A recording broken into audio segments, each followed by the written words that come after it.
So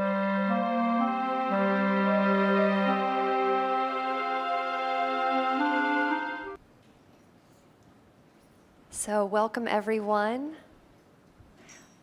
I'm really excited to be here. My name is Doreen Dici and I serve as PTS Co-Academic Dean, and I am also one of your facilitators today. And I'm David Bransky. I'll be facilitating with Doreen, and like most of you, if not all of you, I volunteer with PTS and MSIA.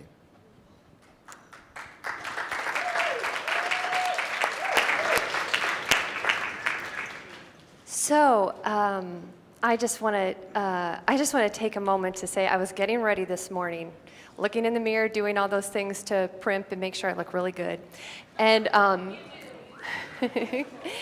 what I was aware of is like how grateful I was that David and I get to be at this event one time a year where we acknowledge all of our volunteers in all the organizations. All the things that you do. There's so many things that you do that we know about, and there's so many things that you do that we don't know about. There's so many things that we find out from other people that you've done. So there's all these things that you have done to serve and to share your loving and your caring, and we get to be the channels for the love and the gratitude that we have for all of you. So that's really, it's such an honor. A couple of things before we get started. One is radios. So for those of you speak español, radios, haya. So radios over there. And for Spanish, español, 101.5.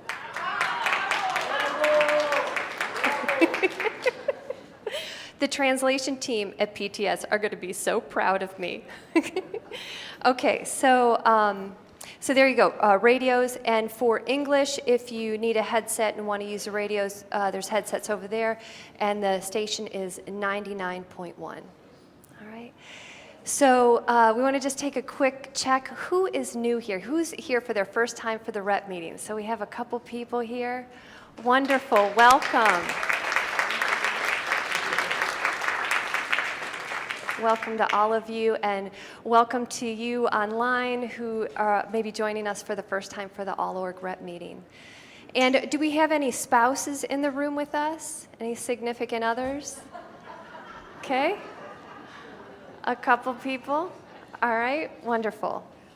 So welcome to all of you. And welcome to our online folks also. We just have a couple of things for you. So if you have any questions or need technical support during the rep meeting, you can email msialive1@gmail.com. And for all of your handouts, how to participate in the exercises, Maestro login information, evaluation forms, all the things that you need to participate are also online, and you just go to msia.org/liveonline. So welcome to all of you. We're so glad you're with us. And yeah, it's great to have you all here. So a couple things about why we are here. So you have really served. Some of you serve in one organization regularly. Some of you serve in multiple organizations. But all of you give, and you give from your hearts, and we so appreciate you. And this is a day to acknowledge and appreciate ourselves, this time together. Think about this. When was the last time you really paused to acknowledge the way you served? When was the last time you took a moment to think, wow, I really put my heart into that project? It's interesting because I was talking to a resident at Prana West the other day, and I was thanking them for their house job and how much love and caring they put into their house job. And their reaction was surprise. They were surprised that I was acknowledging them. And what occurred to me is that this person just really hadn't noticed or taken the time to notice how much love and caring that they're putting into their house job. And my sense is that like pausing to acknowledge ourselves and to appreciate the way we're serving doesn't come natural. Maybe it comes natural to you, but my sense is most of us, it doesn't come natural to us. So this is a time for you to like really take in our love for you, our appreciation for you from all the organizations. It's really a time for you to open your hearts and to receive the love that we have for you. We have so much love and gratitude for you all, and to have fun. Great, thank you. So we're going to start as we usually do with calling in the light. And in case there's anyone where that term is new, that you're just coming into this work and this kind of event, calling in the light is a term that we use for an invocation of, in a sense, calling ourselves forward to the presence of the Spirit that's always present, always here. As we do this, if there's terminology that we use that's a little foreign and you want to translate, the important thing is that petitioning, that aligning from the heart, as opposed to the vocabulary. So if you need to change some word levels that work best for you, that's fine. After we call in the light, we'll chant the Anahiu a little bit. The Anahiu is a tone that incorporates the word Hu, which is an ancient name of God, and the word Anahiu, the tone Anai, which evokes and brings forward empathy. So Anahiu. So if you want, you can close your eyes and take a moment to let go of anything that's outside of this moment, outside of this room. And as you attune inwardly, we call ourselves forward into the Christed light of the Holy Spirit. We ask that this light fill this room, each one here, those that are on their way, each one involved online, so that only that which is for the highest good be allowed to take place here.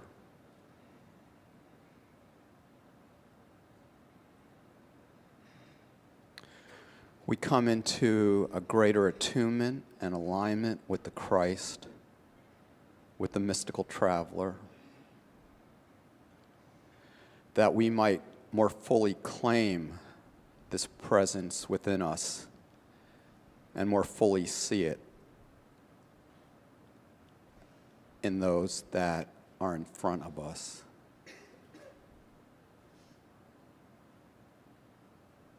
We ask for a blessing of light to go out to our beloved John Roger, to the traveler who's with us now, John Morton, and to all of those involved in this work.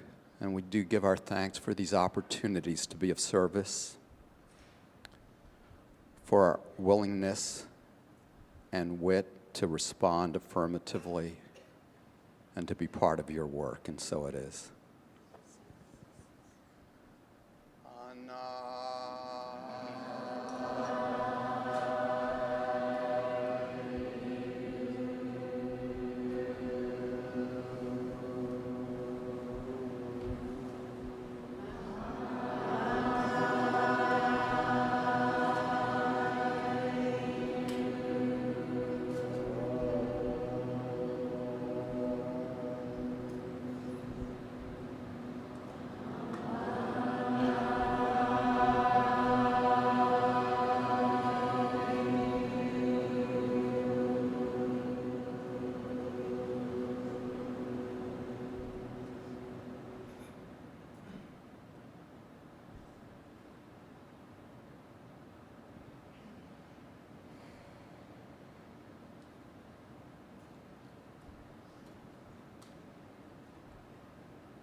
Okay, so Before we delve into the heart of this year's rep meeting, we wanted to make an announcement.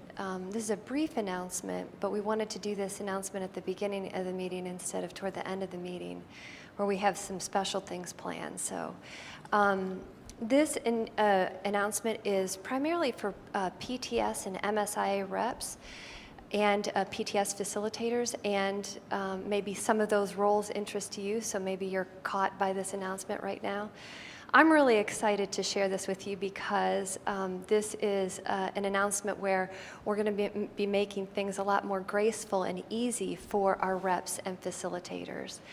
So starting this month, we are going to be piloting online course materials for classes, for undergraduate classes. So what that means for you is if you're a rep or facilitator, you will be able to go online and access script, handouts, and AV materials to run a class right away.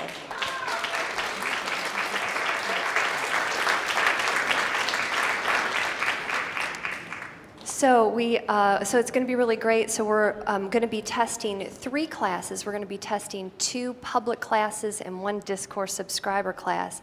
We're going to be doing a 1-evening class called Detachment and Freedom, another 5-week class called Momentum, Letting Love Lead, and the discourse subscriber class that we're going to be putting online is Traveler Through the Ages.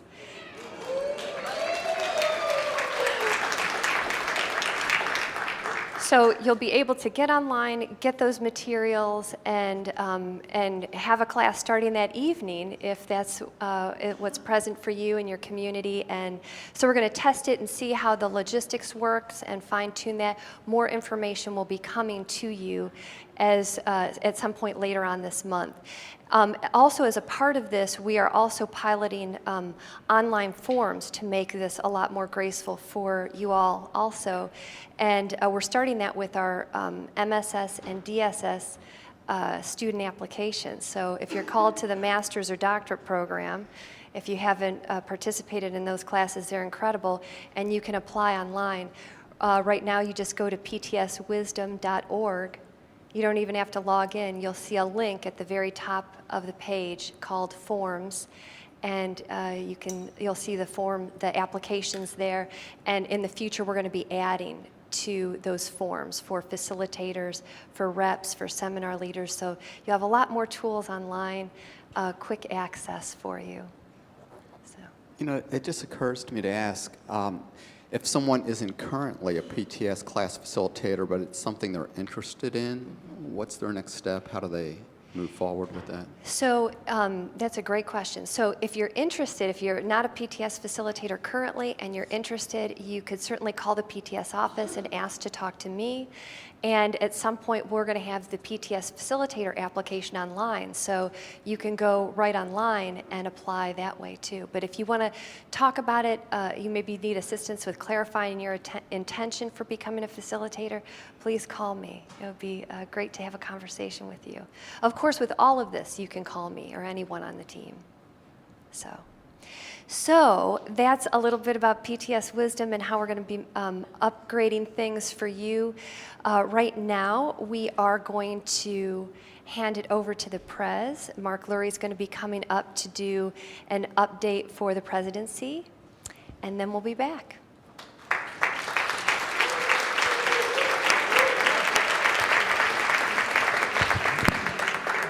Howdy, I'm Mark Lurie. Let's see, Prez update. Everything's groovy, and we're getting the teachings out there, and in part and thanks to the work that you guys are doing. We're trying to do things better to reach more people and to bring our community together, and that's definitely been a theme that we've been working on. Zoe Golightly specifically has been working on the social media side of things, and internally, we've been meeting for, several months now, working to completely revamp the MSI website and how we reach people. And you notice the change that we did to the website that was really done for mobile purposes, but that's not even close to where it's going to be heading. And where it's heading is just to make it a lot more user-friendly. So if you're brand new and you hit the website, you kind of know what to go to. And if you've been in MSIA for many years and there's something that you want to find, it's going to be more readily accessible. And we're working with some great designers who know about tools and things that are out there that are super groovy. And so stay tuned on all that. That's fun stuff. And as you hopefully know, we moved the New Day Herald to a digital format, to online, a couple months ago.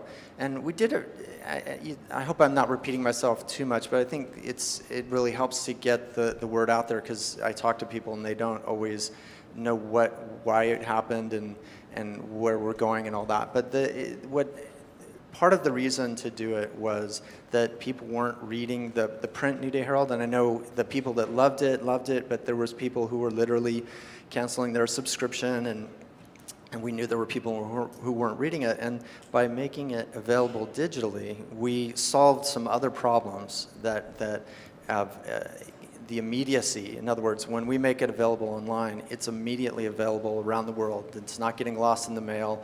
It's available 24/7, and we can make it as big and as colorful as we want. David Sand's done a great job of adapting to the new digital format. So when we made this move to digital, we knew that we still wanted to do something in print as well. So what we have is, I don't know how well you can see this, but we created a New Day Herald special print edition magazine, and it's very much a moving target. We have 250 of them that we'll be passing out here if you're interested in getting them for yourself, or if you'd like to take a few to hand out to people. And what it is, it's gorgeous 24 pages of interviews and articles by John and JR, and it's just a really beautiful piece that's a great introductory piece to share MSIA with your friends and family and whoever else. So this is something that, if you have an office, you could put these in your office. If you wanted to share MSIA with somebody, you could give it to them. Like I said, it's a bit of a moving target for us. We printed these out so that we can give them out at events and at Prana, and we're just going to see how it goes. We'll probably, if we just give these all away right away, we'll probably do another print run.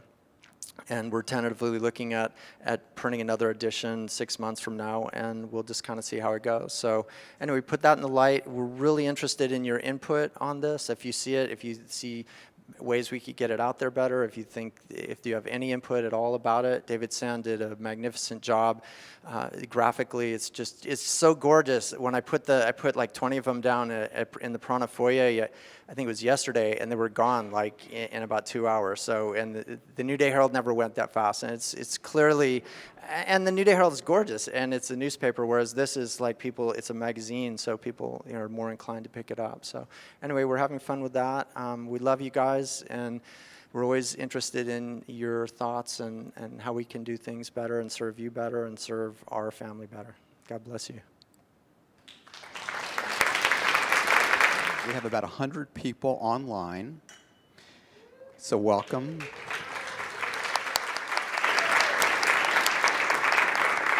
And countries included are the United States, Brazil, Argentina, Mexico, Colombia, Spain, UK, Australia, New Zealand, and France. Okay, so we're going to dive into the theme of our gathering, which is celebrating the Christ. So last night, our intro workshop, our intro event, was all about choosing and accessing that Christ and starting to access it so it becomes a natural response in our everyday life. This year, the rep meeting is all about celebrating the Christ. And as a side note, if there's any of you who are new here, please substitute whatever words work for you. If you can't relate to the Christ, go ahead and use the loving, God, Spirit, whatever lines up for you, whatever resonates for you.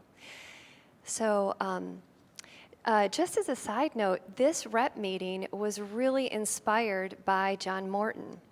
What you don't know is that every year we write to the travelers to get approval on our theme and to get their feedback and support. And we originally had written to him about a theme called Celebrating the Christ Within. And John responded to us by encouraging us to go beyond the within. Specifically, he said, I like celebrating the Christ, so we're out of the closet. And then he also said the Christ is out, and out being in all caps. So anyway, and in with it, I'll tell you, like, my initial response was, there was this new celebratory energy that was kind of big and expansive, and I paused for a minute, like, ooh, this is big. It's, you know, like I notice how grateful I am and how heart-opening it is, but it's also pretty big. And I just, one of the things as I sat and observed it, I became aware that how lucky we are to know the Christ consciousness exists inside, and how lucky we are, all the tools that JR has given us to access it and to share it and to expand in it. Like, all of us are at different levels with accessing that consciousness and expressing it, and how awesome it is that we are aware of it and we know about it. So I was aware that part of that celebratory energy was just having the awareness of it. And then we started playing around with the word celebrate, and we started looking, we looked it up, and we found that one of the definitions of celebrate was publicly acknowledge. So instead of celebrating the Christ, publicly acknowledging the Christ. And another definition that we found was praise, praising the Christ. Anyway, it just really touches me in here, and this was totally brought forward and inspired by John. Thank you, John. Here is the JR quote that originally got us to this point of celebration. This is from Fulfilling Your Spiritual Promise. JR says, one of the greatest and most glorious things that will happen to you is that one morning you will wake up and say, Jesus was not the only Son of God. There's another one that just woke up this morning. So, tears of joy, I just want you to know. So, as we have lots of reason to celebrate because we're awake to it. Let's hear it in JR's words in this moment of peace.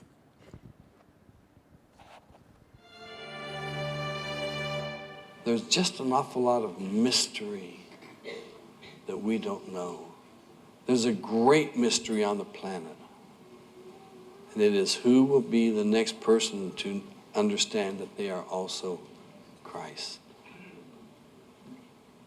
Who's going to be the next one to know they were born the Lord? Who is going to be the next one in this room? In Australia, on the East Coast, north to south, whoever they're watching this, who in your group is going to be the next one? I tell you how you find out. If you look at that through the eyes of the Master, if you look at that through the eyes of the Master, or you could say, how would Jesus see this person? You will start to see the transformation of the Christ in front of you. You will be absolutely amazed. And not only that, and here's where it gets really strange. No matter what you were to do physically, it would be perfect no matter how bad it looked. Because that perfection would go off on to thousands of years into the future. I would tell you people, get busy and start looking spiritually at people. Start looking with the eyes of loving, the eyes of caring, the eyes of holding people, the eyes of honoring and respecting people. Have that as your format for existence. If you do, other things that you do in your livelihood will all be forgiven. They'll be taken care of by the karmic board. No one of us is going to be exempt as long as we're still growing toenails. You can do what you want to do, as long as what you want to do includes the caring of somebody next to you. Berush Bishan. So once we're awake to this consciousness and we're living it, it's always a choice. Sometimes we choose to put our focus and attention on expressing it, and sometimes we don't. JR says, of course, what you focus and act upon, you get more of. Here's a quote from Fulfilling Your Spiritual Promise. JR says, we always have to come back to this. What does the form of God represent to us? It represents a place to focus our attention. The focusing of attention starts to release the spirit, because the spirit is none other than intention. And when the attention moves, the spirit moves. So let's focus our attention right now on the moments where we've chosen to focus our attention on expressing that consciousness in our ministry, in our service, with our family, with ourselves. Thank you, Doreen. So the way we're going to do this is through a closed eye process, a reflective process. So if you want to take a moment to get comfortable or more comfortable in your chair, and sit in a receptive position. And if you want, you can close your eyes as we bring down the lights a bit and bring in some music. And now's the time to tune inwardly, to further let go of any distractions that would take you away from this moment, from the presence of the Christ, the presence of the Spirit that's here now. And you might enhance this awareness by simply becoming aware of your breathing in and out. And breathing in and out.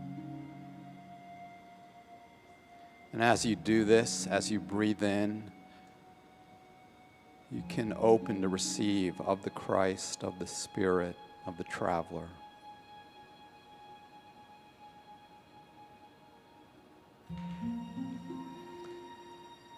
We're going to take a moment to allow times to come to mind where in our service, perhaps with our family, perhaps simply spontaneously standing in line at a market or driving a car, we opened to be part of that Christ action.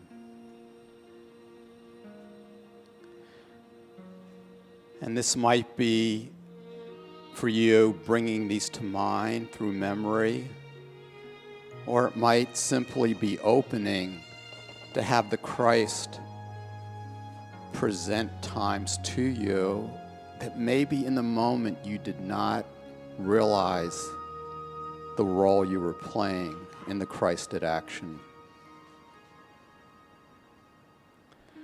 However that comes about, as these come into your awareness, even though they were past, open to the alive experience of it now.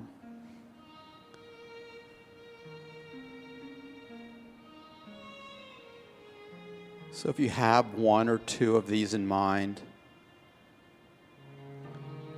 deepen what that was like. Where were you? Who were you with? What was the situation and circumstance? Were there choices you made?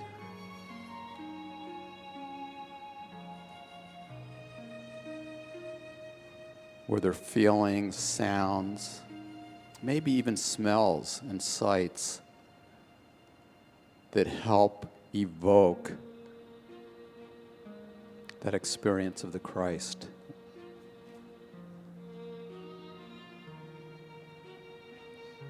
And what was your response? Was it simply doing what there was to do? Was there a depth of gratitude that defied words?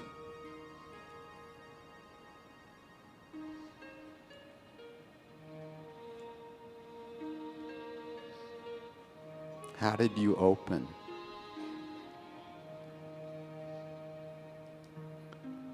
And allow that experience to move through you, to fill you.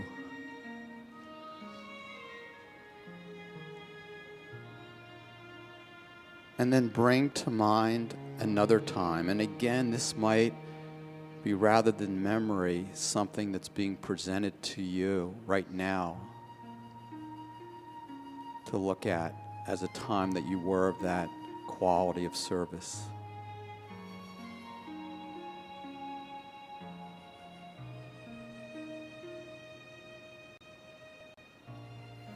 What was going on in this situation?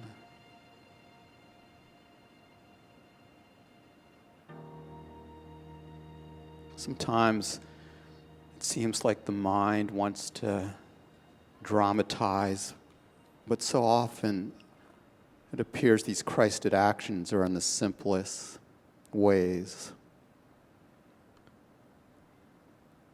that simply come through.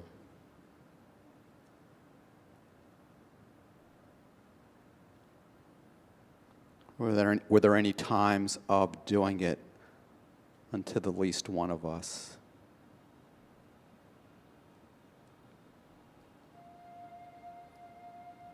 Were there times that you looked and saw that Christ shining through the eyes of the one looking at you?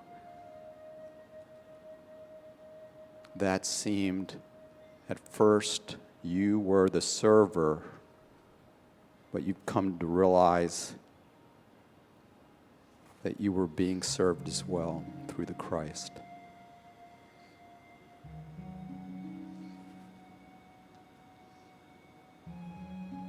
And if there was anything in those experiences or actions where you judged yourself for being less than or not doing it well enough,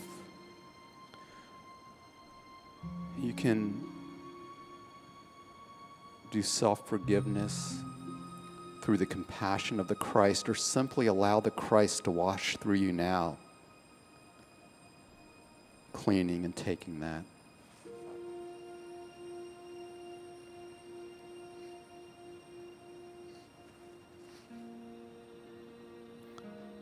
And just now, if you want, you can put your hands over your heart area, your spiritual heart.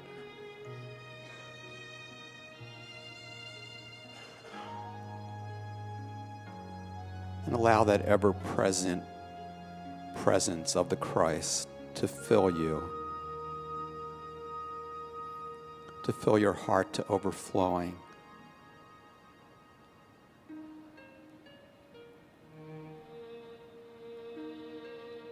And to overflow into any parts of yourself at whatever levels that are calling for greater loving and greater light.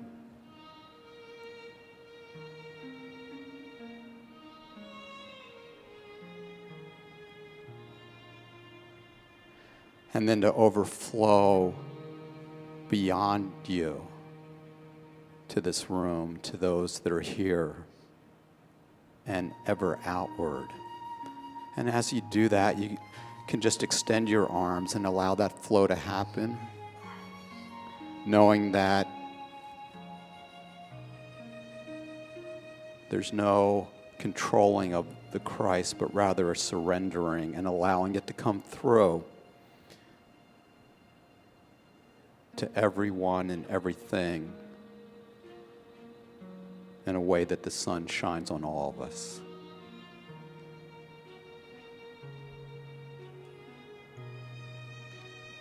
And you can take a moment to internally express your gratitude to God, to the Christ, to the traveler, to yourself for these opportunities to be part of this action.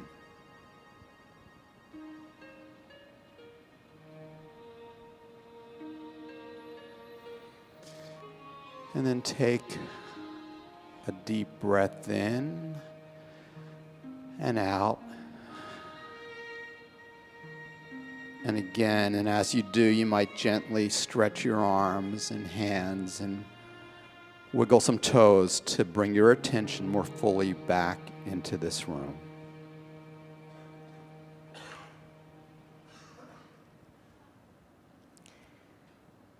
Okay, so we're going to be heading into a mingle.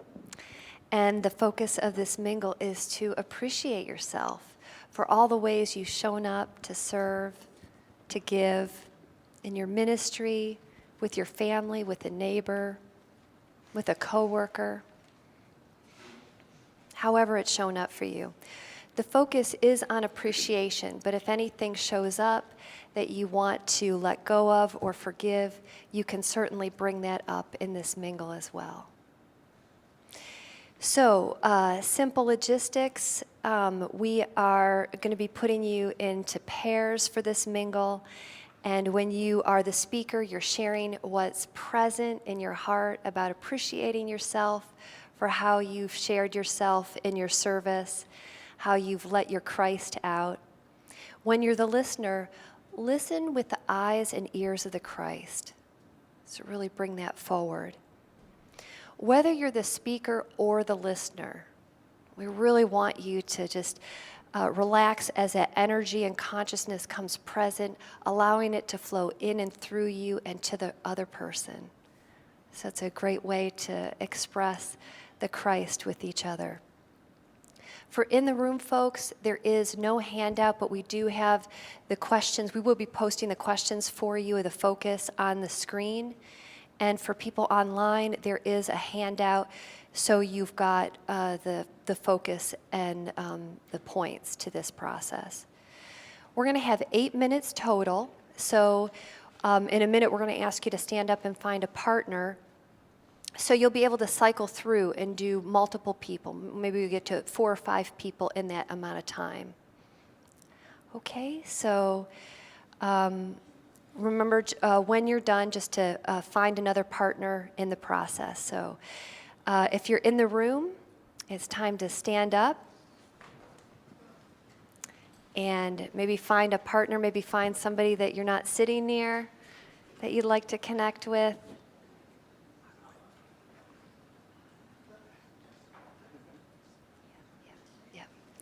And so remember that the focus of this is to share your appreciation for yourself, for how you have shown up and shared your Christ consciousness.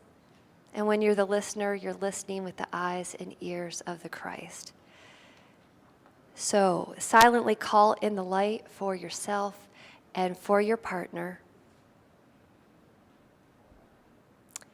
And you can begin.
So go ahead and finish the person you're with.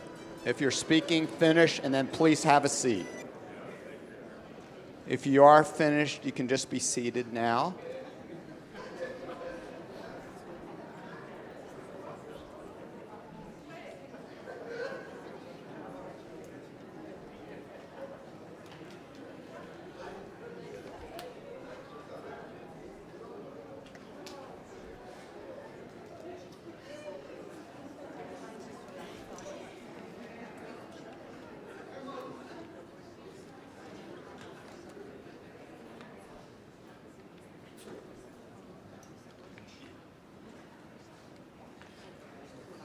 So just have a seat if you're not seated already.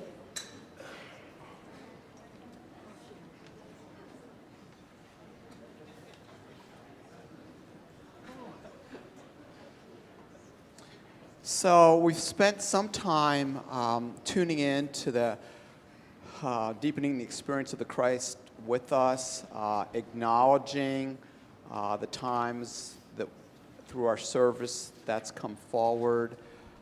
And now we want to bridge over to the celebratory part of this. And to start, we'd like to hear from you in a moment some of the ways that you experience celebration. And it might be in a very outward, dancing, singing with friends way. It might be in a very quiet, affirmative yes when you see something of great beauty or celebrating that way. There's a range. We're going to ask you to call out some ways that you do it. Please be sensitive to the other people around you, because we want to repeat back a lot of what's being said for the people online. And so we want you to call it out, but not all at once. And then one last thing on this, as you tune in to ways that you celebrate, it could be for external events like a holiday, a birthday, getting the car you always wanted, getting a new job, or it could be more inner things that you're celebrating, great SEs, a fulfillment in being of service, a sense of the presence of Spirit. So, big range. So how are some of the ways that you celebrate? Yeah. Smiling. Okay, great. Laughing. Singing. Coming to conference for the first time.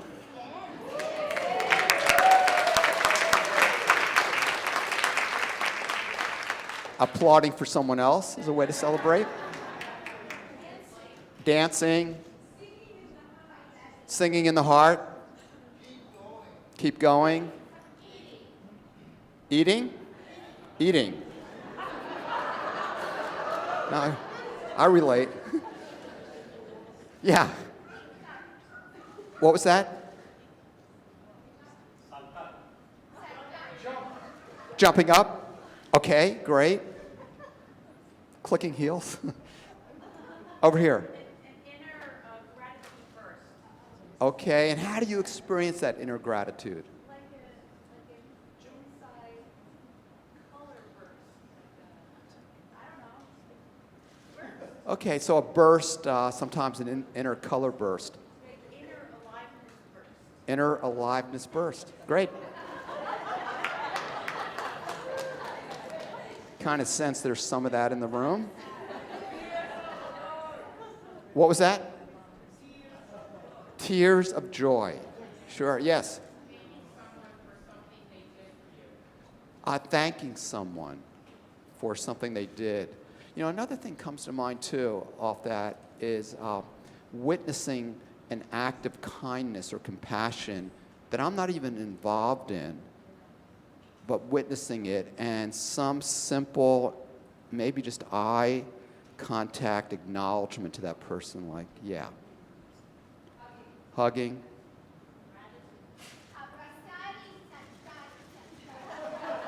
Gratitude, and I'm not going to be able to translate that last thing. So. But yeah, I got that when you did it. Laughing. Okay, great. So there's some ways we celebrate. And what we're going to be doing here now is looking forward this next year of what our vision is to bring in this greater sense of celebration of the Christ in our service. And please don't put a limit on how you look at service. It could be the service role you play within the organizations. It could be anything, family, any moment-to-moment awareness of those opportunities. But we want to take a look at what's your vision for bringing in a greater celebratory aspect of your service to and with and through the Christ.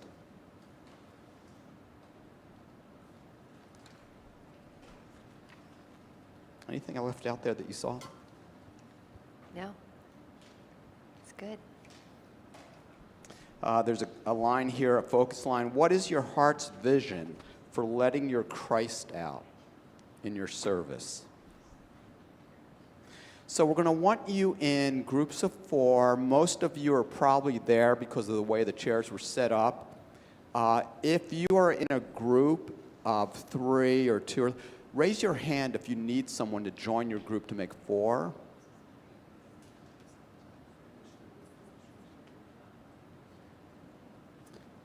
And how many do you need? 2? 1. And you're over here, you need 2? Okay, great. So let's have assistants fill in. Keep your hand up until you have a group of 4.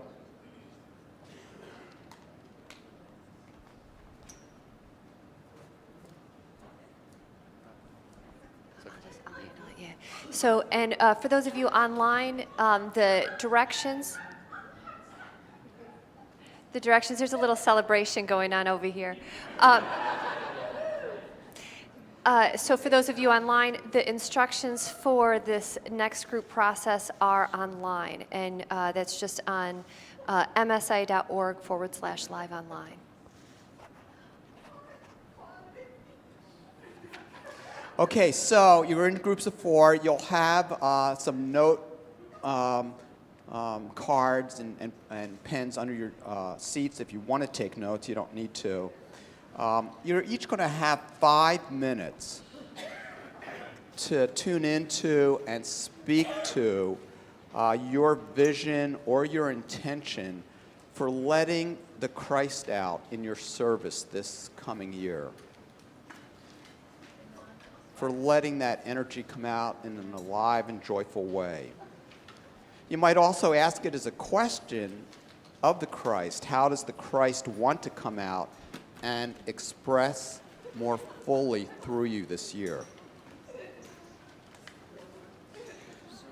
As you do this, you might become aware of aspects that you would want to let go of, any self-imposed limitations or restrictions that would enhance the process of allowing that to come through in a greater way.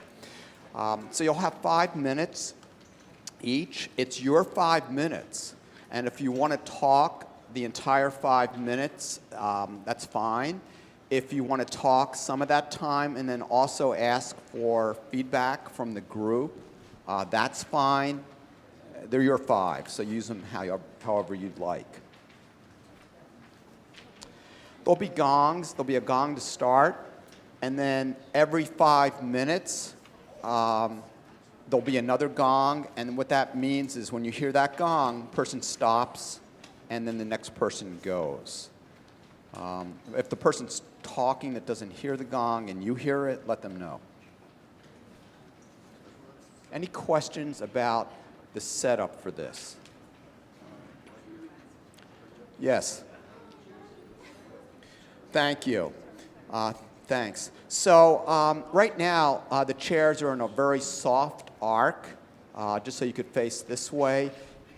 It might be easier to tighten the arc so you're facing one another and can hear a little better. If you want to do that, you can. That was a good question. So if you are going to do that, go ahead and do it.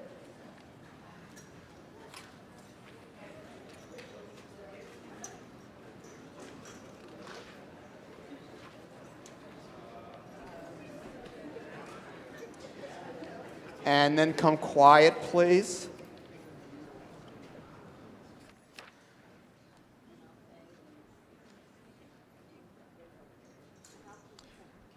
So go ahead and take a moment to go within.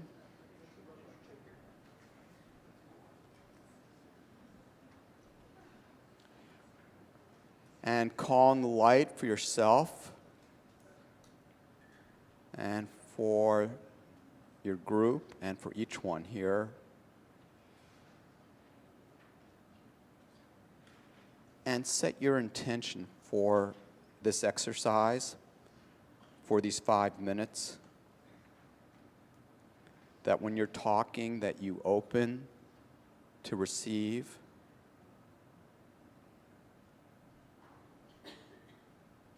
That awareness and presence of the Christ, and open to how the Christ wants to come out through you this year. And if you're one of the 3 people listening, listen through the ears of the Christ and see through the eyes of the Christ that one who is talking, and know that they are blessed in that action. And when you hear the gong, whoever's going first can begin.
Okay.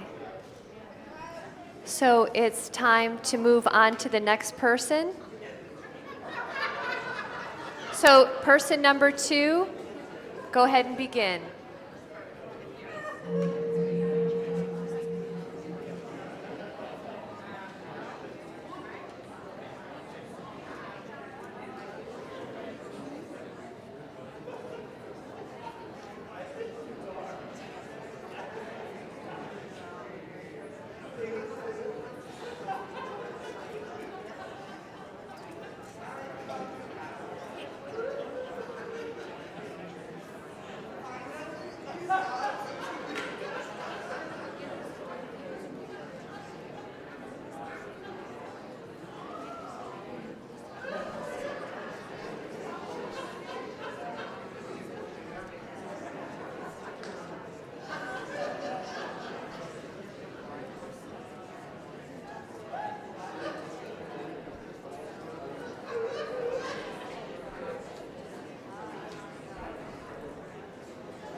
Okay.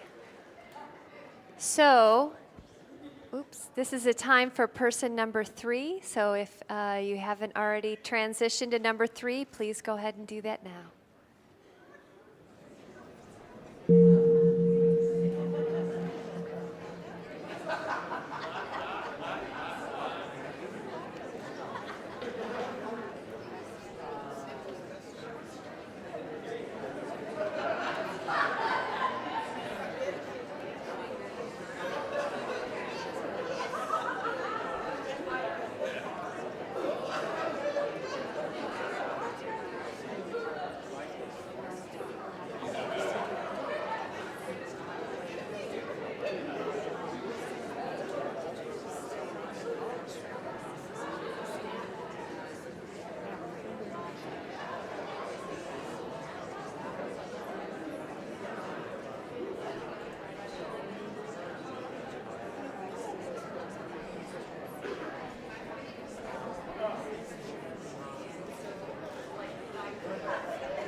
Okay, so this is person number 4's turn. So last round here.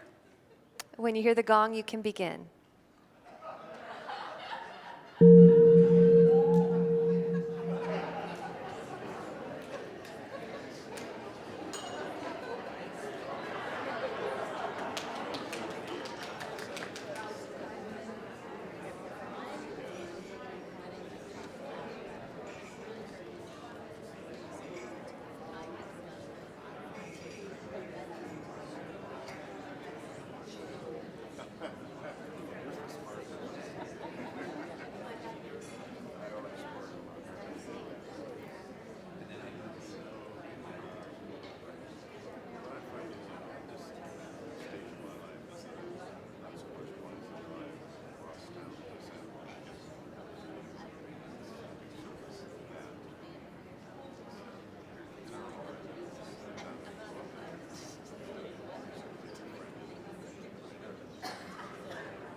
Okay.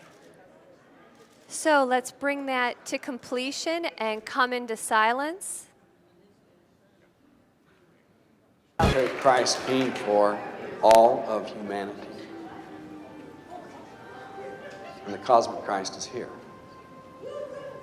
Christ with me, Christ before me, Christ behind me, Christ in me, Christ beneath me, Christ above me, Christ on my right, Christ on my left, Christ when I lie down, Christ when I sit down, Christ when I arise, Christ in the heart of every man who thinks of me, Christ in the sight of each eye that shall seek me, in each ear that shall hear me, in each mouth that shall speak me. Christ not the less in each heart I address, with the faith in the Trinity, God over all. Berush Besham. For those of you that have been here for prior rep meetings, you probably noticed today's refreshments, it's at a whole new level. So I think it'd be important to thank the presidency for their gift to you.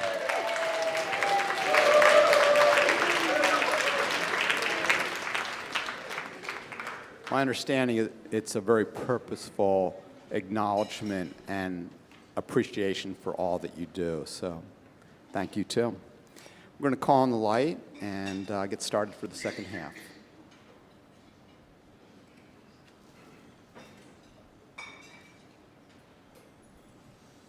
So once again, bring your awareness and attention inward, connecting with the loving in your heart, the ever-present Christ.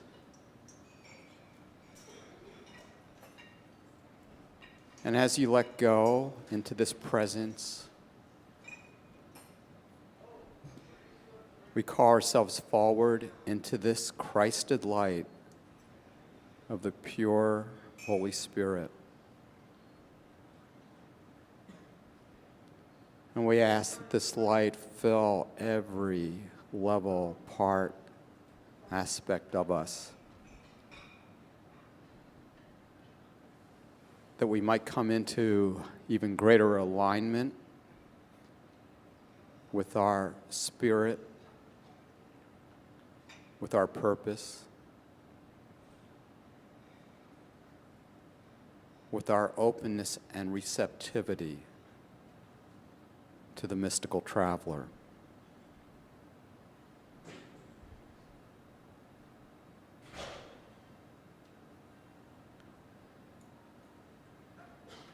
We ask that the light go out to our beloved travelers, J.R. and John with us, and to all our loved ones. And we ask all of this for the highest good, knowing that thy will is done, and so it is.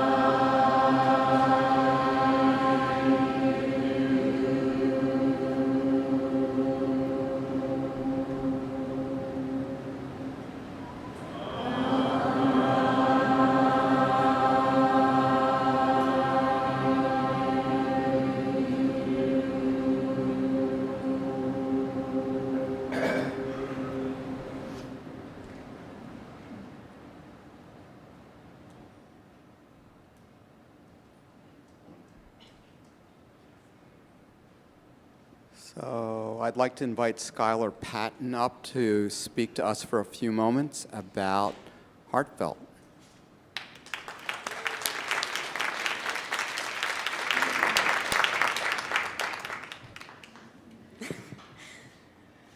Hi, everyone. I'm very honored to be here, and I'm very, very honored to be the Director of Heartfelt and Heartreach within MSIA.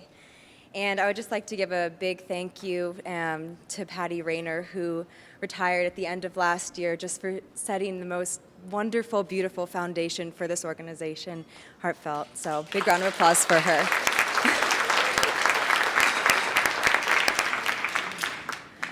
So what I would like to focus on with the short time I have here today is on what is new with Heartreach, which is focused on ministering to our MSIA family.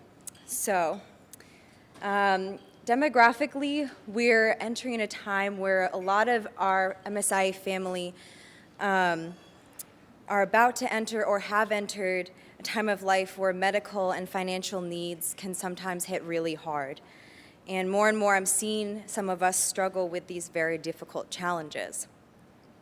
So how can we support each other in these times? That is what Heartreach does. So let me first say a brief word about what is where we're headed organizationally, and then I'll come back to that a little bit later. So we would like to see a Heartreach team everywhere in a community that is large enough to have a ministerial board. So right now, that is 35 communities. And today we only have 8 with active Heartreach teams. So these teams that are existing work tirelessly and silently, fulfilling many needs of their MSIA family in their own communities. So I'm hoping that a few, like many of you here in this room and online, are going to be inspired today to step up and volunteer to form a Heartreach team in your community. Not only will you serve those in your community, but you'll actually end up serving all of us, because as you'll see, so much comes from new ideas that we can learn from everywhere and anyone. Right now, for instance, we are implementing something new, light calls, which we got from a minister in Boston, actually. A minister in Boston who had stage 4 cancer thought that it would be a good idea for her to receive nightly regular calls from other ministers to help her through, through her struggle with cancer. And, these calls can be anything depending on the person, but at least they are calling the light with and for the person. And that minister has attributed these light calls on a regular basis to helping decrease her cancer, if not the sole reason why that has happened. It really helped her. Yeah, I mean, that's pretty amazing. It really helped her to keep her focus on the loving and the light in a time that was very challenging and difficult for her. And I think it really changed and helped the people that were volunteering to help her as well. So we've implemented this now in Los Angeles, which I think is working to great effect. Actually, there's really no need for it to be a strictly local thing. It can be done. We have a minister in Los Angeles that calls regularly a fellow minister all the way across the country in New York on a regular basis. So if you feel called to serve in this way, just let me know. I would love to have you help out in that way. Also, along these lines of communicating good ideas is the Heartfelt Global Network, whose purpose is to help us share our knowledge of what really works best in serving one another. So last month we shared an article on Arlene Stepatot from Santa Barbara, her experience and her many years of serving in hospice care. And I think many people found it to be a wealth of information and good insight, and especially following our Circle of Light workshop back in March. So I know that our ministerial body has ample experience and success in ministering to each other, so it would just be great if y'all could share that in the Heartfelt Global Network so that we can all learn and share and support each other's ministries. Also, speaking of Circle of Light, for those of you that don't know anything about that, that is ministering and holding the light while physically being present with a fellow MSIA minister or member that's in transition. So right now we have over 1,000 of us in MSIA trained in Circle of Light, which is fantastic. So each community really needs to be able to step up together and leverage this training if the need arises. So that's another great reason to have Heartreach teams set in place so that when the need arises that a minister would like that in their transition, the community is ready to step in and organize that for them. As I said earlier, we are seeing an increase in short-term crises among our ministers. Helping one another is really what's at the core of Heartreach. And right now, we call this function ministering angels. Now, angels are organized for helping our MSIA ministers through short-term health crises and more often financial crises, which is, ministers with no food, no shelter, no utilities. Angels can provide assistance with rides, meals, prayers, calls, whatever would best serve the person, depending on the particulars of each situation. In one example this year, Heartreach helped a minister who was homebound due to health difficulties by setting up visits with her, watching seminars with her, scheduling phone calls, meals, etc. Another time we helped with rides for a woman who had 2 broken wrists. Another time we set up rides for a fellow minister to and back from a major heart surgery, just to name a few things that we've done. The needs are varied and unpredictable, but I cannot stress how important this all is. Sometimes our fellow ministers have nowhere else to go. MSI is their family. This is not all that Heartreach does. For instance, I'm sure that many of you are aware of the Heartreach Bulletin, which is now sent out 2 or 3 more times a month, which is a way to assist our MSI family around the globe having major health issues by sending them light, love, cards, seeds, prayers, anything. If you are not already subscribed to the Heartreach Bulletin, contact me and I can get you on. And please consider assisting in the efforts of Heartreach. Your fellow ministers need your help. We need your help. I need your help. Sometimes what is needed is just simple kindness. Sometimes it's just listening to someone. And sometimes it's practical ideas. But above all, it's loving. We all have a wide variety of ministering skills that we can share with one another, so let's do it. What your community decides to focus on is completely up to you. We are here to help and to guide you in any way and support you in any way that we can. Right now I'm piloting some simple software tools that might help you volunteer, set up volunteers. Now, as I mentioned earlier, less than 1/3 of the areas with ministerial boards have active Heartreach teams. I am hoping that next year that will be 2/3, and that next year I'll see many of you stepping up here and just sharing your success stories and what is working and how we can serve each other. So please consider forming a Heartreach team in your community. And if one already exists in your community, please volunteer. A Heartreach team can be as small as 2 people, and it can start with just 1 person holding the focus. Now, if I may end with a quote from Jesus the Christ that I know you're all familiar with, and I think we may have even heard it last night, which I think really gets at the essence of Heartreach. By this, all men will know you are my disciples, if you have love for one another. Heartreach is love in action. So please come see me at the Heartfelt table. I'm going to be there this afternoon right before the PTS graduation. I'll be here at the lunchtime breaks, during the workshop, before the Saturday dinner, and before the meetings on Sunday. Thank you all so much, and I look forward to meeting you. God bless.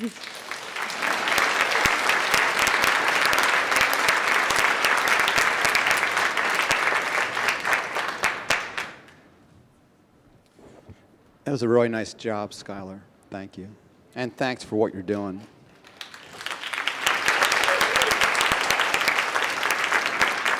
So I was thinking, okay, how do I introduce, how do I get a better introduction than the icing and the cherry on the cake? And what came up to say is, I think it's been really stunning watching you, John, how you so consistently have stood up and stood forward in leading in a way that also comes from behind and ministers so consistently and so fully to all of us. And I know in my experience, in a way that calls me forward into service. So thank you, and please be with us.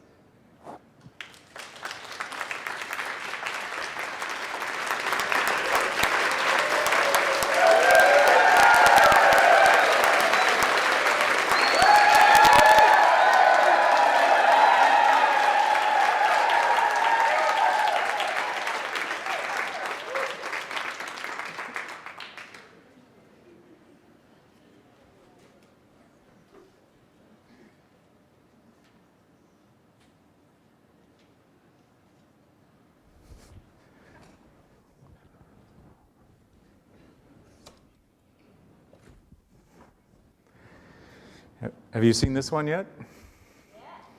Okay, well, we'll bring in a close-up. Here we are. So this is a new release for this conference from John Roger. So it's 2 DVDs, 2 CDs, Christ Consciousness, This You Too Shall Do, and an interview with John Roger. So it's available, and the tagline for it is, "This too you shall do." So just consider that's what's up for us at this conference. And we're answering, I feel like I want to be closer to you, so I'm going to do something about that.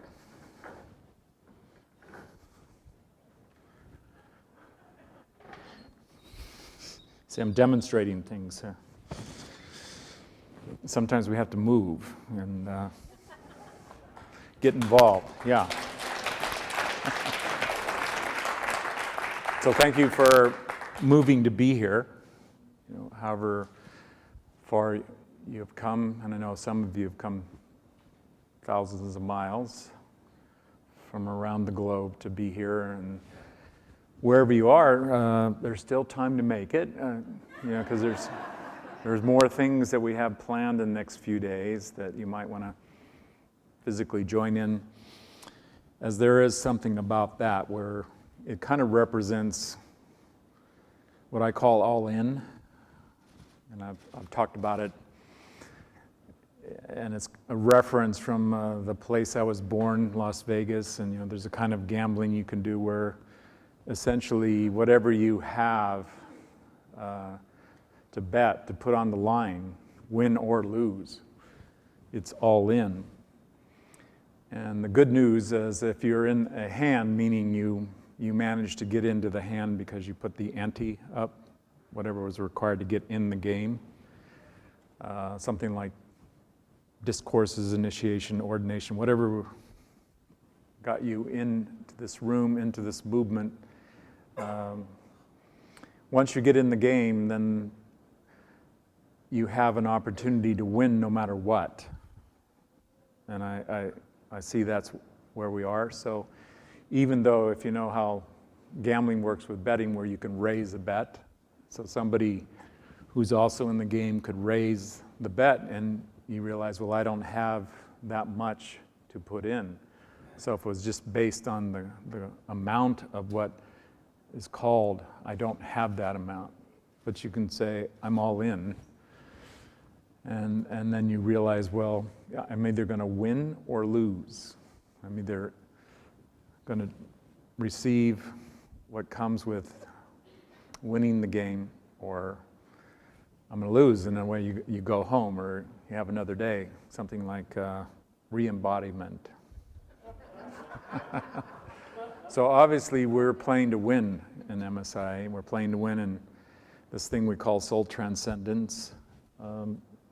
And we have I think it's called a mission, and since I've got several members of the presidency back there, but our purpose in MSIA is soul transcendence, but how do we get at that practically in the actions involved? And it's a mission that I remember John Roger referring to many times, that we make the teachings available to those who are looking for them. And over the years, I had the opportunity to clarify, what does that mean? making the teachings available for those who are looking for them, and watch how that works. And first of all, it works because there's a spiritual calling that we're in a work established in the Christ. So, that has been abundantly clear. I don't recall, let's say, the first audio or something like that seminar that we have from JR. I don't have some recall, but I'm quite sure that in the beginning of John Roger doing his tour with us in this world, that he made it very clear that what he was doing was based upon his relationship to the Christ Jesus, that consciousness is the head, the spiritual head of this movement, and that was said over and over and over. So it's a very clear relationship that we all have here when we make the teachings available to those who are looking for them, that in some way the calling is coming from the Christ. And when we go into the account that we have in the Gospels, that it continues to be controversial because it's hard to have any kind of proof about it, but let's just say it doesn't matter what's written on a piece of paper. It matters what it is in fact. It matters what it is when we come into the experience of it, that we can have a living relationship to a living Christ, and we do. So it is not a matter of time, it goes through time. And in what it says, that it tells us something on the order of "come, follow me." That those words are attributed to the Christ. And that, again, arguably, but people would consider that the anointing for that position in the office of the Christ was at the moment of the baptism, in the River Jordan, with John the Baptist. And then coming from that, then we have essentially the story. Prior to that, there's not much of a story unless you go into something along the lines of reading the records or something like the Aquarian Gospel, if you've read that. But we are in a following, first ourselves, and then we have the opportunity to turn to a brother and a sister and to extend that. And as was mentioned by Skylar just a few minutes ago, that they would know we're the followers. That another word, the disciples. Another word, the apostles. We would know that we're in the game, that we do love one another.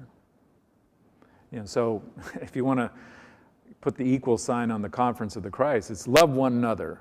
Is that clear? And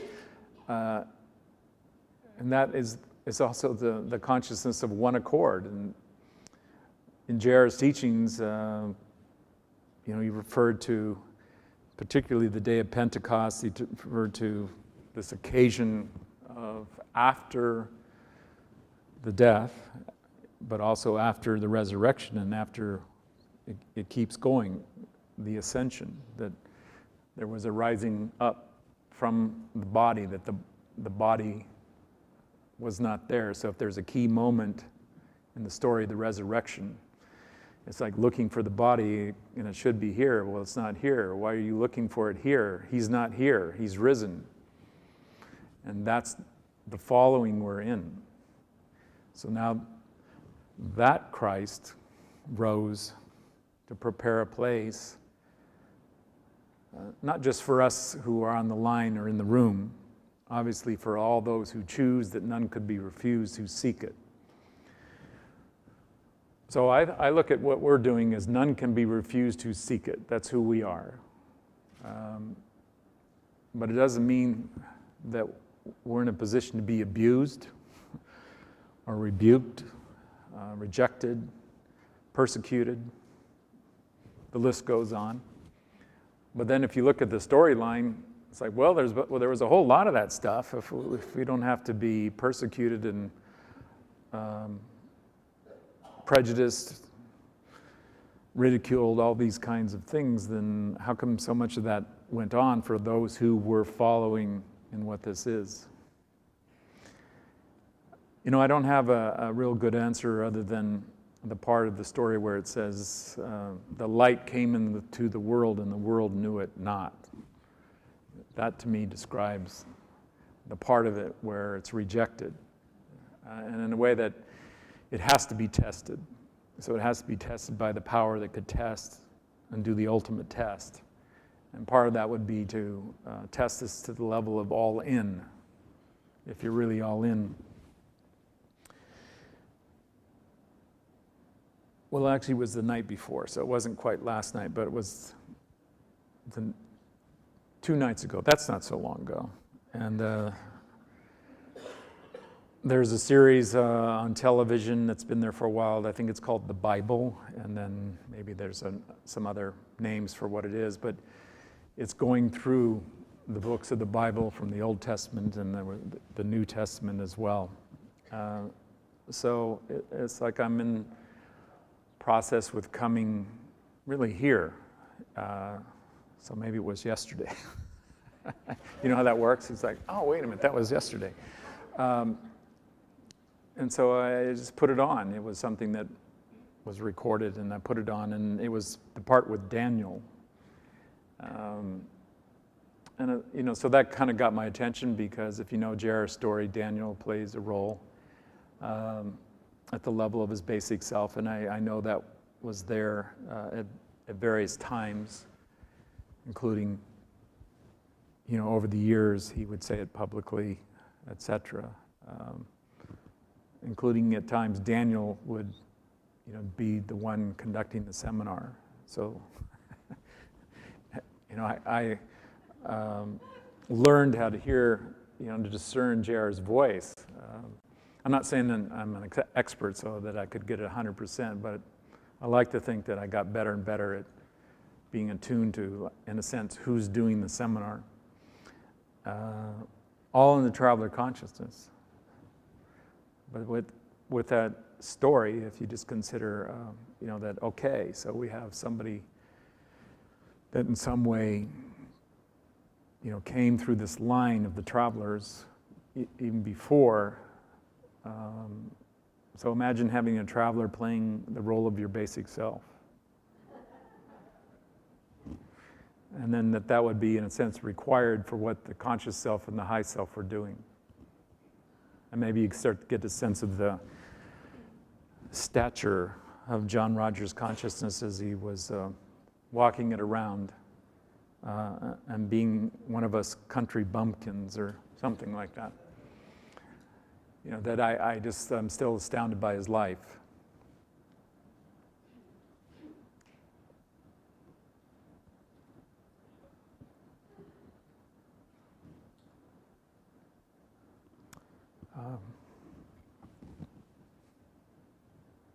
It's kind of like at times when I do this, I try to stay out of the fire, if you will. It's like I'm close to the fire. It's in the spirit. Because if I get in the fire, it's like I can't speak. But then the nature of it is to be fully immersed in the fire. And that's part of our baptism. You know, that's how the one accord came in at the Pentecost. You know, that we're in the upper room. You know, who knows if it was the same upper room, because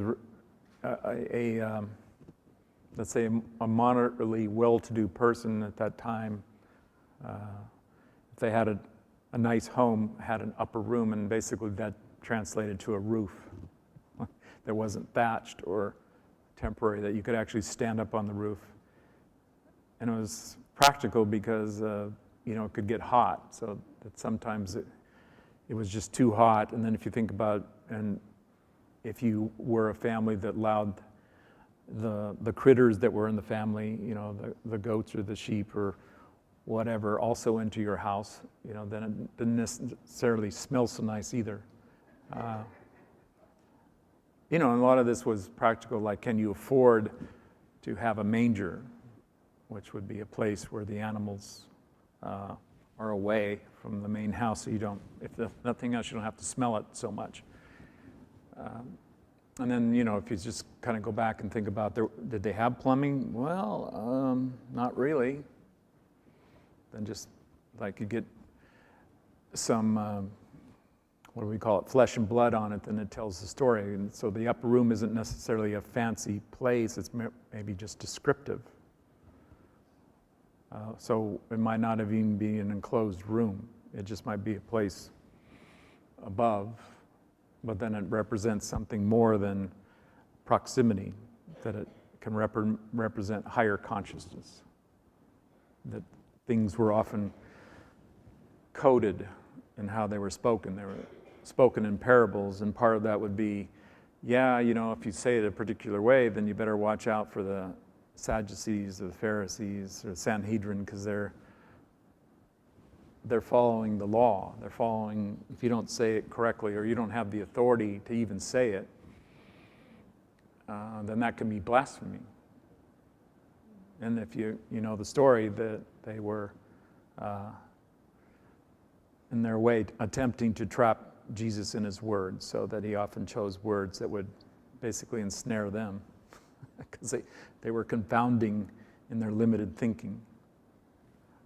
And I think that's part of the brilliance of the consciousness, is that it teaches in ways that makes us wonder, but if you are open to the wisdom, you can often just see it and know what was being spoken directly to your heart, but on the surface, it's telling a story, something ordinary and symbolic, but you can start reading into it, that it has great meaning.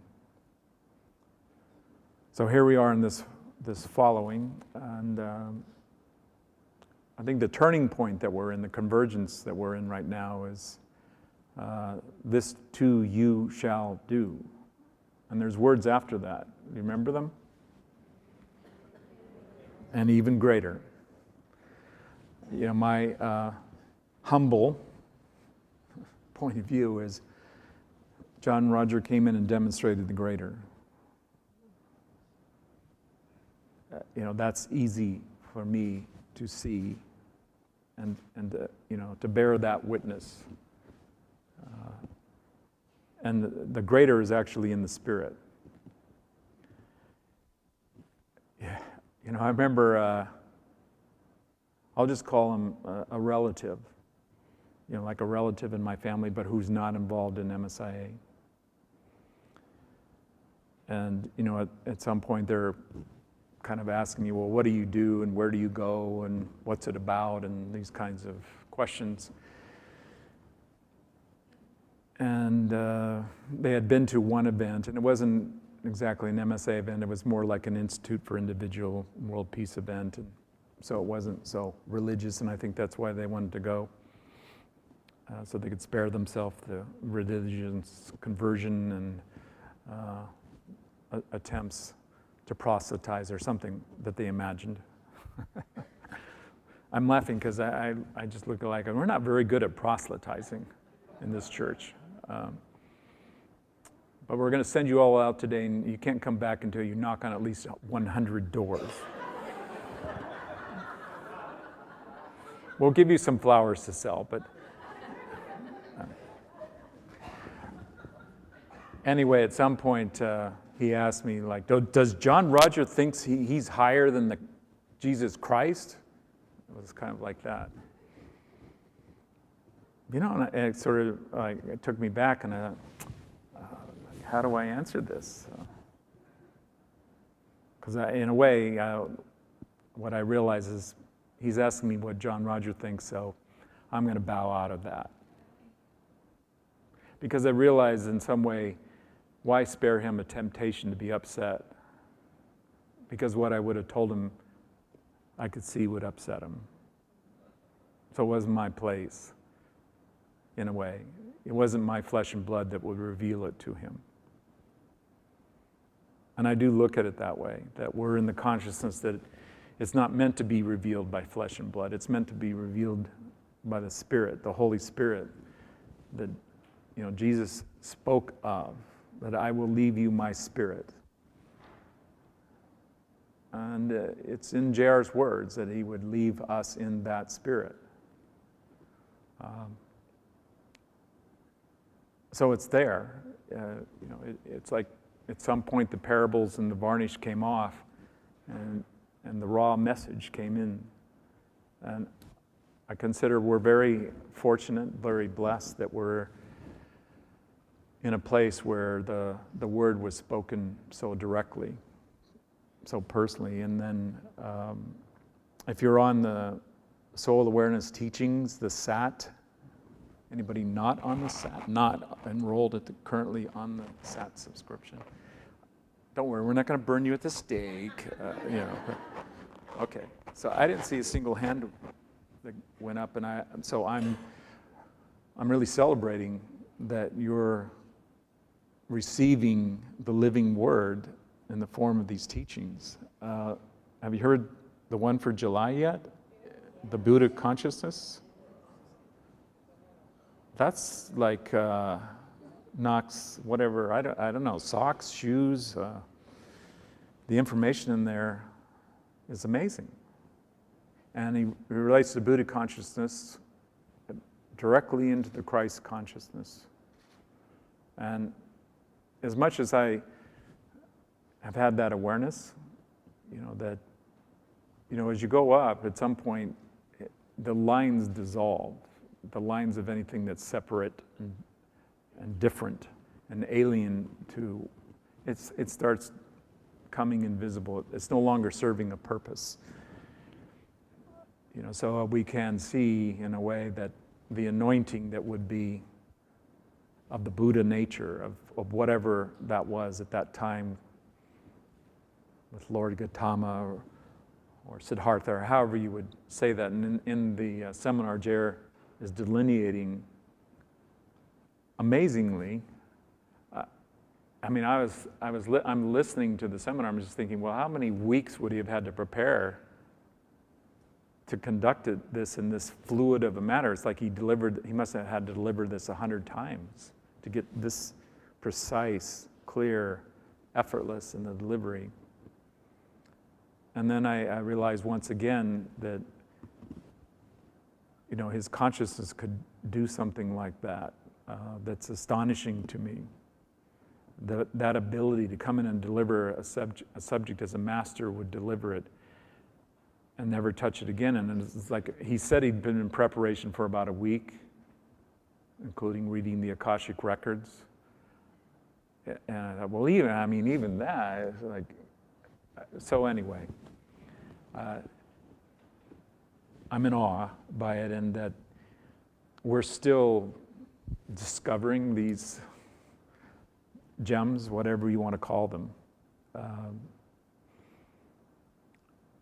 And I just look at it that I don't know at what level we have touched upon what was delivered during his lifetime. I don't have a way of measuring that, really. I'm just glad I'm here. One of my, I'll put it as a wish, is that my life would be known as a good student.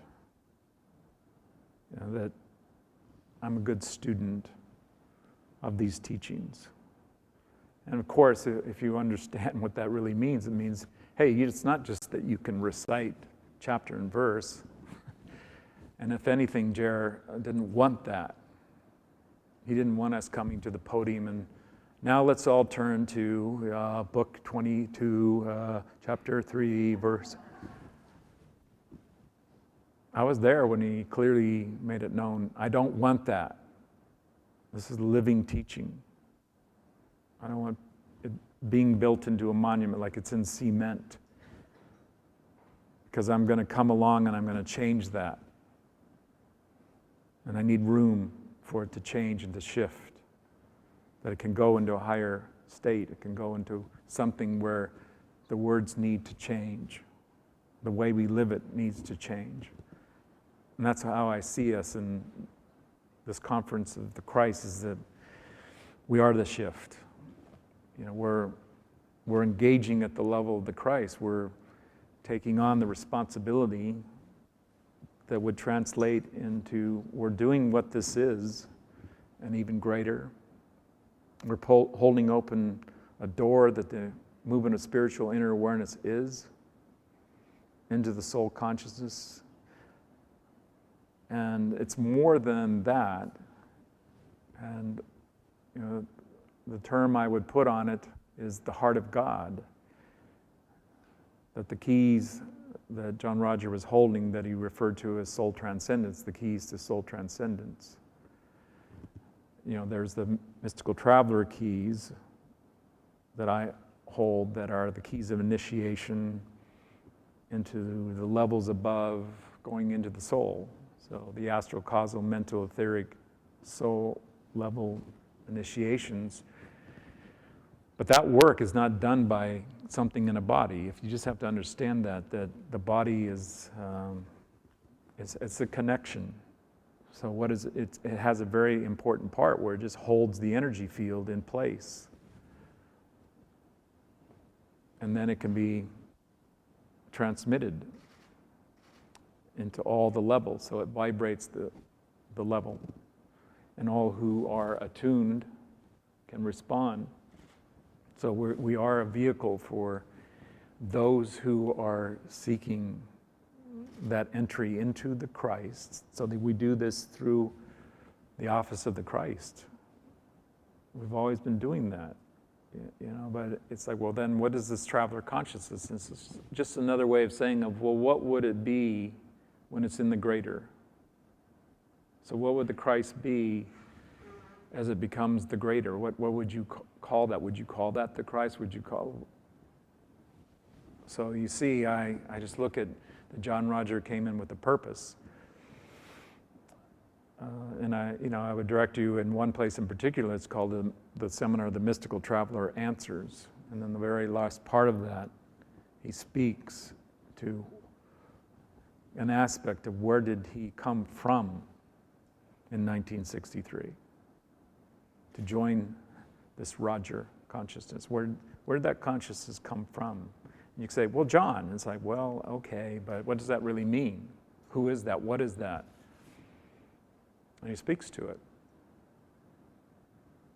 And it's powerful, you know, information to just put it in place. Not that we can really do much with that. It's like telling one another, so where is your home address? Okay, you could probably spout it off. And maybe oh, I know where that is, because they've been there. Or maybe someone's, I have no idea where that is, but it's somewhere. It's more of a meaning, like where are you? Are you in the loving? Are you in the peace? Are you in the forgiveness? Is this where we reside?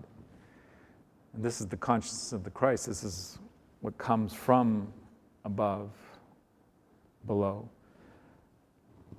And that we're participating in that, we're partaking in it. We're those who have answered the call that would be stepped forward into the greater in the consciousness of service.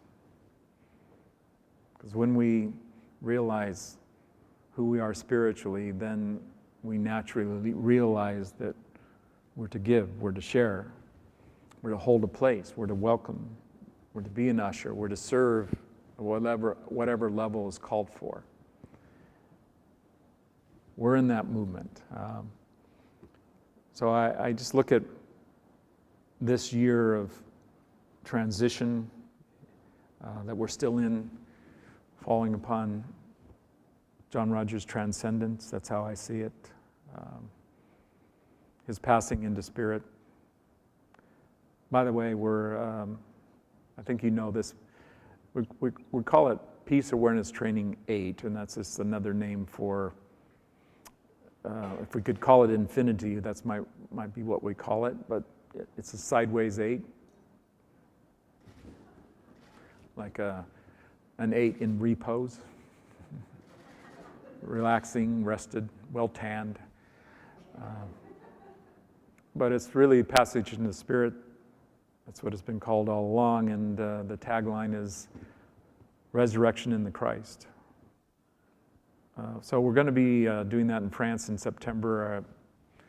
I think you've been informed of that, but we're also going to be doing a follow-up passage in the Spirit at Asilomar this December.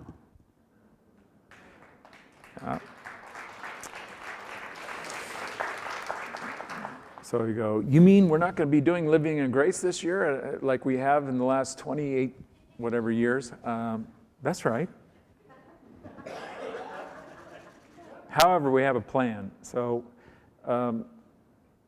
logistically, and I don't have much to do with this, but Vincent Dupont does, and others, but logistically we looked at having the Passage in the Spirit seminar in France online, and we're letting that go.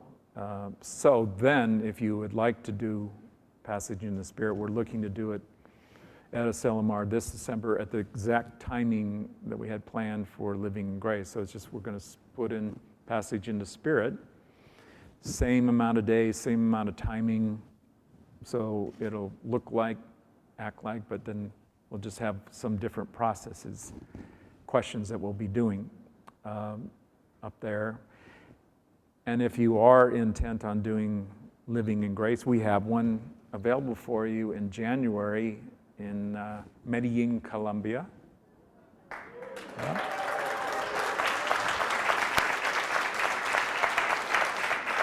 I think it's the last week of Colombia, including maybe the 1st of February. And Medellin is, I don't remember the words in Spanish, but it's eternal spring. It's like the place of an eternal spring. Yes, so it's like it has like plus or minus 10 degrees the year round. It's one of those places. The humidity is not so much. So it's just a place where something's always in bloom. And I don't know the place exactly where we're holding it, but let's just say it's open and we're encouraging people to go there. In fact, the amount of going there, for the full tuition, including room and board, is $1,800 US. So I think it's, is it the 7-day, Pat, that we're doing? I should say Living in Grace. I'm just checking to make sure. So yes, confirmation. So just think about where could you get room and board and a seminar for 7 days for $1,800. Anyway, and it's not because it'll be bread and water, and that's it. And a mat on the floor, a concrete floor, but no. I'm sure it will be more accommodating for sure. But I'm just saying it's an opportunity, and so if you can get to Medellin at the end of January, why not? Why not do something a little lot more exotic than maybe in your normal routine? And I checked this morning, and what I was told, like they have nonstop flights from Miami, and I think maybe Houston or somewhere in Texas, Dallas, perhaps, to Medellin in 3 hours. So if you're in the U.S., not so far. If you're in Latin America, by all means. But if you're from some other part of the world, maybe this is your chance to figure out what you were going to do for your vacation or something like that. So we've got it.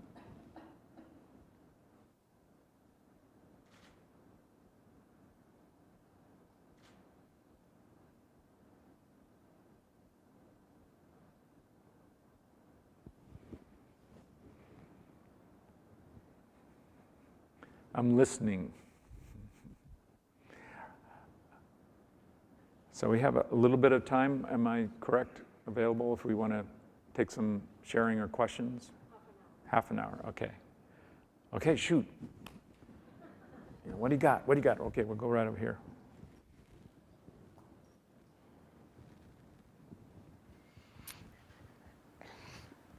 My name is Marianne, and I'm standing here really to express my gratitude. My life's been in some transition over the past year and a bit. And, on the physical, material level, challenging.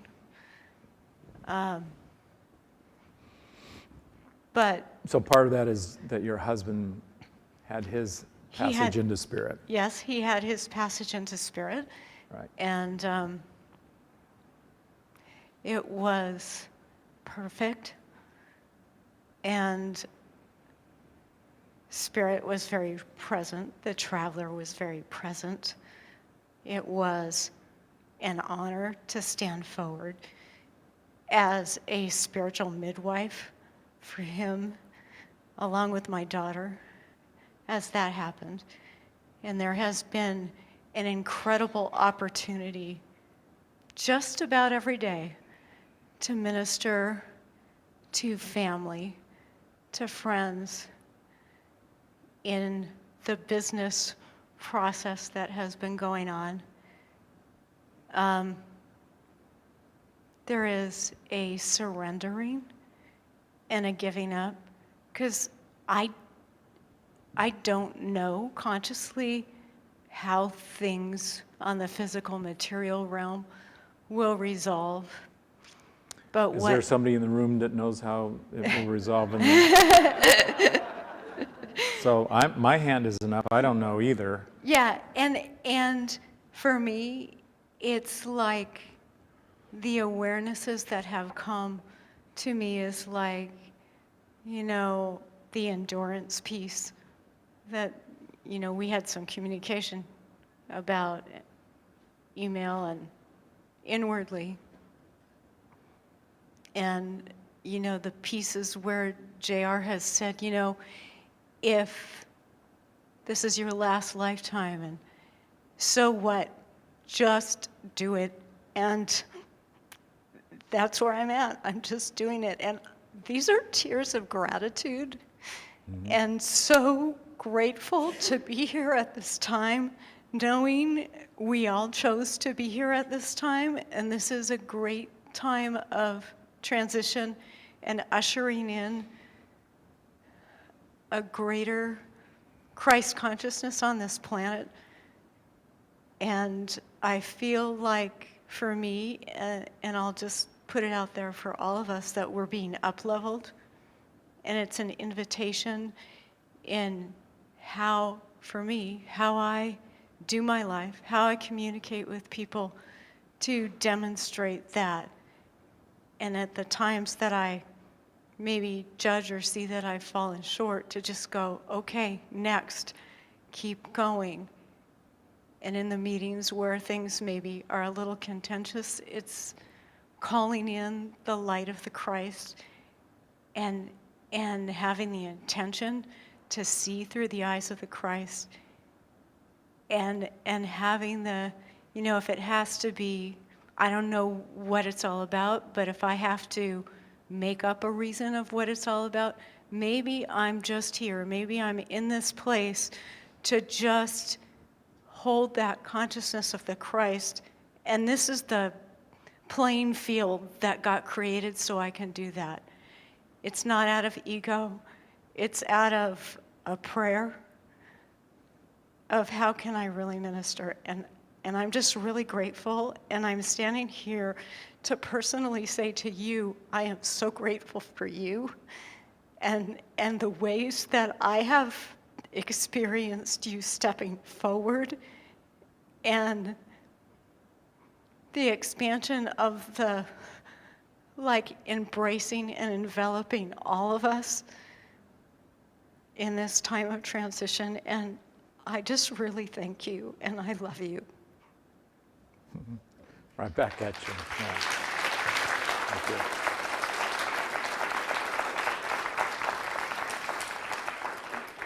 you. We're in this together. So part of it, I'm glad you had an opportunity to meet Skylar, at least more and more as she steps up and into her opportunity with the Heartfelt Foundation. And all that it does in our own community is this thing we call heart reach, where we reach out to one another at our time of need. At the very least, one of the fears that's been identified at psychologically that people carry deeply is the fear of dying alone, that there wouldn't be anybody there. And I think the imagination, the fantasy is that at our greatest need, at our moment of desperation, or however that fantasy goes, we would be alone. Of course, Spirit has another plan in place, that would be, no, that's the moment you really meet up with your eternal companion again. That one of the jobs the traveler has is remembering us into the Christ. And that becomes a living demonstration. And part of how we would see it is one of the parables that Jesus referred to quite often was the parable of the shepherd and the flock and the sheep. And then, there's around in all that is something like the wolves and whatever could get the sheep, but it's not always the wolves, it's things like thickets and things like going astray. Then that's where the shepherd's dogs come in, and I think we're often in those kinds of positions. Those of us who are in some way being called upon in leadership, that would be willing to pick up a phone and minister to somebody, for sure, or to go to them, or invite them to come to you in some way. And I can say that the traveler needs this, so it's not just one particular voice, one particular frequency, that it could come in all of our frequencies. And it does. It just all it needs is this openness, this connection that we already share through the traveler consciousness, which is something beyond whatever we could conceive about it. So obviously, the great invitation is to go into Spirit, and it's more than just going within. It's also going out. And so I'm glad I was reminded this morning about, let's get Christ out of the closet. It's time, let's stop apologizing for the Christ, or I'm sorry that I'm related to the Christ. I know I shouldn't be. That's kind of silly and not very sophisticated. But it's let's get it out. That it's really, in a way, the boldest thing we can do with our life is to be anointed in what it is, so that we become friends. That's the story of the Last Supper. The master-servant relationship is transformed now. I've delivered what I can deliver to you. I've shown you what I need to show you. I demonstrated. So you too are to do this. You're called into this. You're being sent forth into all the corners, whatever corner is in this world. But there's no place that we would not go in this light. And when I think about John Rogers' life in particular, then my life in particular, and then all the places we have gone around this world. It sounds funny, huh? The corners all around, and it's like corners and around. But it's like, yes, it keeps going around and around.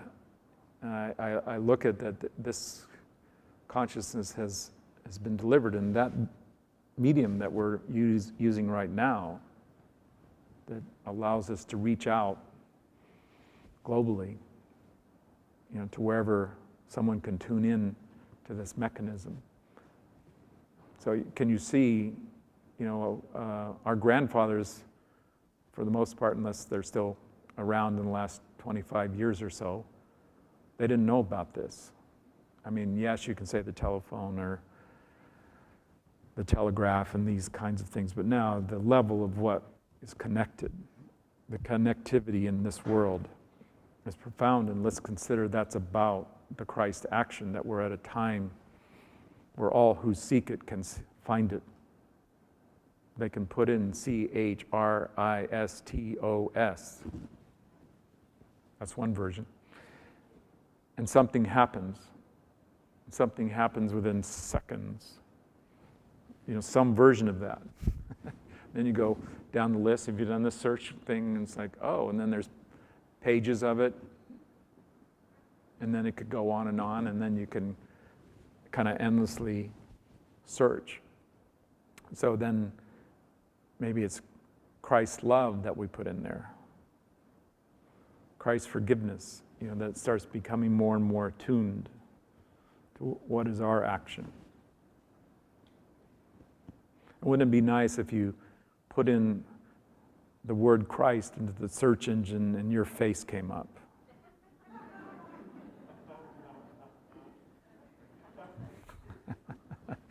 And you'd probably look around, is this some kind of joke? Like, am I being punked here?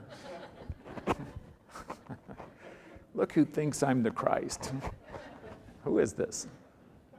Well, maybe it's the mirror on the wall, telling you it's time to be the Christ. It's time to step into it. Like in an all-in way of doing it, that if you really are aware you're off, and you know that, and you feel it, and your heart has that sinking feeling or that contraction, that you get back on it. And maybe be at your brother's feet or your sister's feet. And sometimes that looks like, okay, I'll do the dishes. That's a little local thing, I can put dishes in the dishwasher. Okay, I can do it. But demonstrate it. Like, put the dishes in the dishwasher. And it seems like, well, why would that be a Christ action? Because sometimes it comes down to that. If that's how it heals, if that's how the forgiveness runs across, like, what would we say we would do in the name of the Christ and the purpose of the Christ? Is there something we would not do? Watch out for that one. Because there's nothing in this world that is set up in such a way as you are to take it with you. Do you understand that? It's designed to be left here as a remainder. And that remainder is designed to be dissolved at some point, that it has served its purpose. And the energy field gets picked up. See, I got a little correction here when I said, well, I don't know how it's supposed to work out today. And then it's like, yes, you do. Tell them. I just did. And it's not a new story. J.R. told it in many ways. But this world is not our home. It's not our place. So what goes on here is, it's a moment on the stage, that all the world's a stage and we are but players upon it. So choose your role. So I'll play the Christ. Well, we only have one Christ in this play. Well, let's get more than one. So what's wrong with that? That all can be anointed in what it is. But it still leaves room for who we are and the diversity of what that is. It's not some weird propagation, where God didn't get it right. That it was meant to be homogenized and replicated in the same manner over and over. Part of the perfection is the individuality of it. That each one in a particular way, in a unique way, in this moment, in this point, in this place, can reveal all of it. And then that can be shared. And as we do it to one another, heaven on earth is present.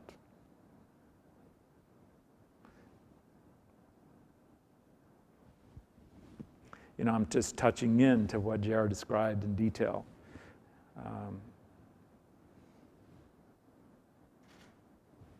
I think it's doubting the ever-present Christ, but he's describing the moment of the one accord, the coming down of the flames upon their head. And it's like, what kind of flames? Well, light, but intense light.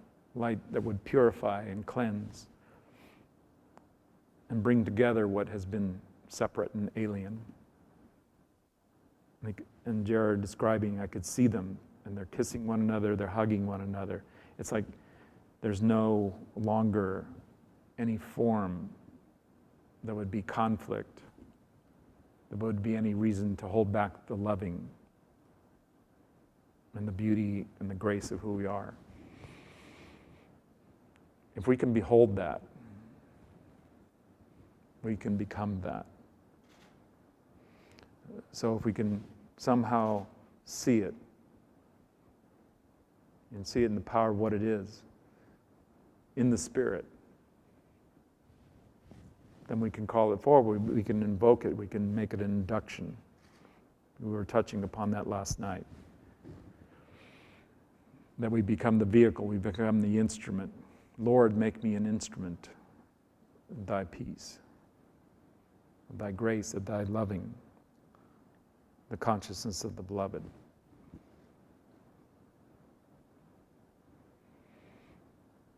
That we are all your friends. That we can look into your face, look straight into your eyes, and see the vision.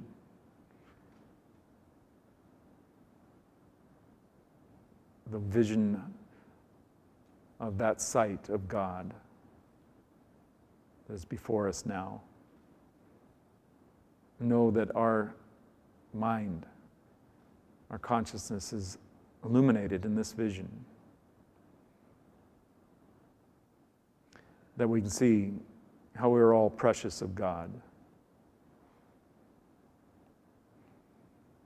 That every moment in our existence, no matter how dark or severe, is brought into your loving embrace.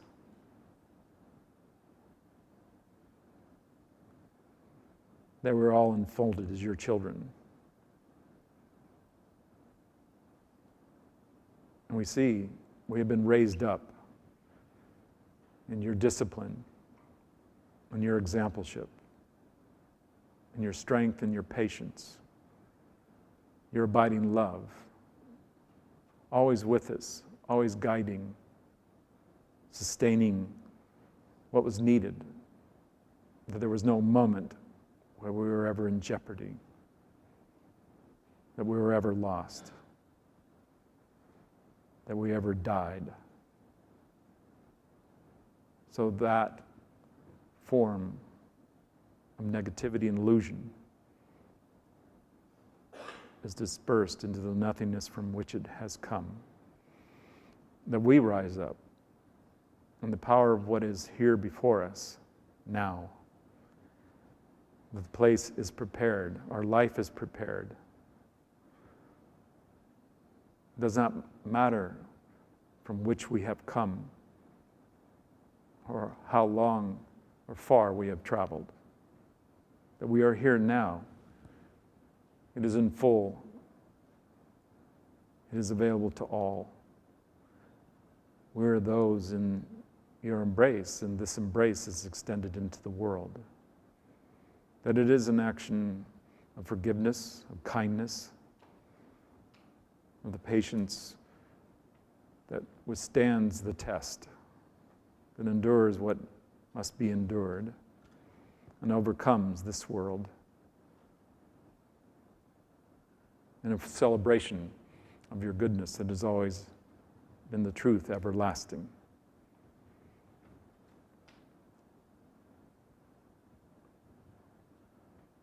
So give us your vision once again, that we can see past the disturbances in this world, the pain and the suffering, the infliction brought upon brother to brother,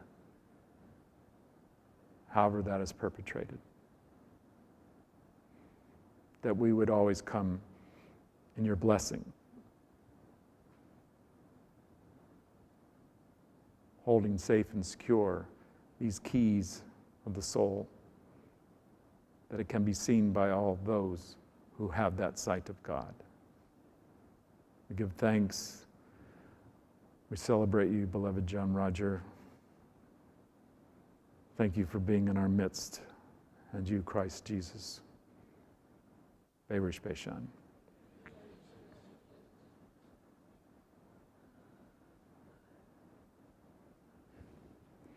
Okay then, that was easy.